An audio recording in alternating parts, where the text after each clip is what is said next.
கடந்த 10 மணி நேரத்திற்கு மேலாக பேருந்து கிடைக்காததால் ஊருக்கு போக முடியாமல் விடிய விடிய பெண்கள், குழந்தைகள் உட்பட ஏராளமானோர் காத்திருக்கும் சூழல் ஏற்பட்டுள்ளது. அதாவது சென்னையின் பல்வேறு பகுதிகளில் இருந்து பொங்கல் பண்டிகையை கொண்டாடுவதற்காக சொந்த ஊருக்கு செல்வதற்காக கிளாம்பாக்கம் பேருந்து நிலையம் வந்த பயணிகளுக்கு கடும் ஏமாற்றம் அடைந்ததாகவே தெரிவித்து வருகின்றனர். அதாவது நாகப்பட்டினம், மயிலாடுதுறை, தஞ்சாவூர், கும்பகோணம், திருச்சி, நாகர்கோவில், மதுரை, சீர்காழி, புதுக்கோட்டை போன்ற பகுதிகளுக்கு போதிய பேருந்துகள் இல்லாததாலும், நேர காப்பாளர், ஓட்டுநர் என யாரும் முறையான பதில் அளிக்காததாலும் பயணிகளிடையே கடும் குழப்பம் நிலவி வருகிறது. கிளாம்பாக்கம் பேருந்து நிலையத்தில் போக்குவரத்து துறை அதிகாரிகள், நேர காப்பாளர்கள் யாரும் முறையான பதில் அளிக்காததால் கும்பகோணம் செல்வதற்காக வந்த பேருந்தை நிறுத்தி திருச்சிக்கு அனுப்ப வேண்டும் என கூறி பணியில் இருந்த காவலர்களிடம் கடும் வாக்குவாதத்தில் பொதுமக்கள் ஈடுபட்டனர். இதனால் அங்கு உடனடியாக 100க்கும் மேற்பட்ட காவல்துறையினரும் பாதுகாப்பு பணியில் இப்பொழுது தற்சமயம் ஈடுபடுத்தப்பட்டுள்ளனர்.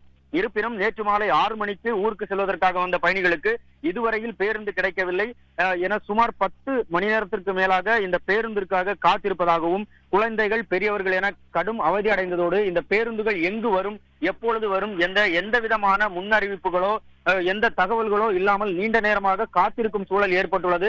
உடனடியாக தங்களுக்கு பேருந்துகளை ஏற்படுத்தி நாங்கள் ஊருக்கு செல்வதற்கு வழிவகை செய்ய வேண்டும் என பொதுமக்கள் மிகுந்த வேதனையுடனும் தெரிவித்து வருகின்றனர்.